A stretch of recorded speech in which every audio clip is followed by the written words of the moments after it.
কি খবর বন্ধুরা, আজকে আমি তোমাদের সাথে এমন কিছু প্রিমেড স্টাডি কৌশল শেয়ার করতে যাচ্ছি যেগুলো আমি মেডিকেল স্কুলে গিয়ে শিখেছি।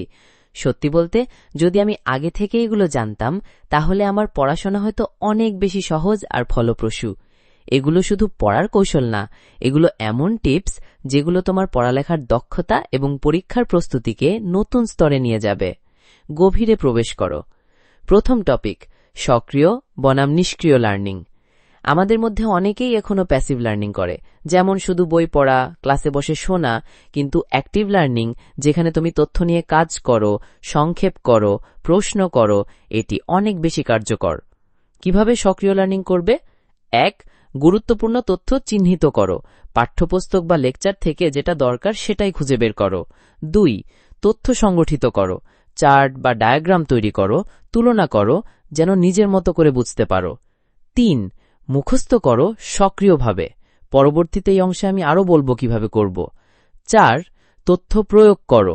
অনলাইন কুইজ, পুরাতন প্রশ্নপত্র, ফ্ল্যাশকার্ড ইত্যাদি দিয়ে নিজেকে যাচাই করো।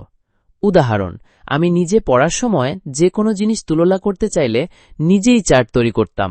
এতে তথ্য অনেক পরিষ্কারভাবে বোঝা যেত। শেখার পরিবেশ। শেখার পরিবেশ এক একজনের জন্য এক এক রকম। কেউ কফি শপ বা লাইব্রেরি পছন্দ করে, কেউ বাসায় একা পড়ে, যেমন আমি দ্বৈত স্ক্রিন সেটআপ ব্যবহার করতাম, শান্ত জায়গা বেছে নিতাম। তুমি কিভাবে ভালো শেখো সেটা নিজেই বের করো। আর দলগত পড়াশোনা? হ্যাঁ, কিন্তু 2 থেকে 3 জনের ছোট গ্রুপ রাখো। বড় দল শুধু সময় নষ্ট করবে। রুটিন এবং নতুন উদ্দীপনা। নতুন পরিবেশে পড়লে মনে রাখার ক্ষমতা বাড়ে, কিন্তু অতিরিক্ত বৈচিত্র্য তোমার রুটিন ভেঙে দিতে পারে। তাই ভারসাম্য রক্ষা করো। তথ্য গ্রহণ, লেকচার বনাম পাঠ্যপুস্তক।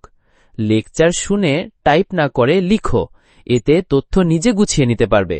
পডকাস্ট শোনো, যদি তোমার রুটিনে ভালোভাবে মানিয়ে যায়। রিওয়াজ বা রেকর্ড শুনে সময় নষ্ট করো না, সেটা তথ্য পর্যালোচনার সময় নয়। পাঠ্যপুস্তক পড়া আর নোট নেওয়া, শুধু হাইলাইট করে পড়া নয়, নিজ ভাষায় সারসংক্ষেপ করো। তুমি যা বুঝছো সেটাই লিখো। 3 পাতার নোটকে 1 পাতায় সংক্ষিপ্ত করো। স্পেসড রিভিশন, তথ্য মনে রাখার সবচেয়ে কার্যকরী উপায়। অ্যাঙ্কি নামের একটি ফ্রি সফটওয়্যার ব্যবহার করো। এতে নিজে ফ্ল্যাশ কার্ড তৈরি করো, এতে তোমার শেখা হবে আরও গভীর। দৈনিক মাত্র 5 থেকে 10 মিনিট করলেও দীর্ঘমেয়াদে অনেক কাজে দেবে। শেষ টিপস, ঘুম। পরীক্ষার আগের রাতের ঘুম নয়, একটি বিশ্রামপ্রাপ্ত মনই পারে ঠিকমতো চিন্তা করতে এবং তথ্য প্রয়োগ করতে। উপসংহার, এই ছিল আমার মেডিকেল স্কুলে শেখা প্রিমেড স্টাডি কৌশলগুলো। আশা করি তোমার কাজে লাগবে। তোমার মতামত, প্রশ্ন বা অভিজ্ঞতা নিচে কমেন্টে জানাও। আর হ্যাঁ, পরবর্তী ভিডিওতে দেখা হবে ইনশাআল্লাহ। ততক্ষণ পর্যন্ত ভালো থেকো, মনোযোগ দিয়ে পড়ো। ভিডিওটি ভালো লাগলে লাইক দাও আর চ্যানেলটি সাবস্ক্রাইব করে পাশে থাকো।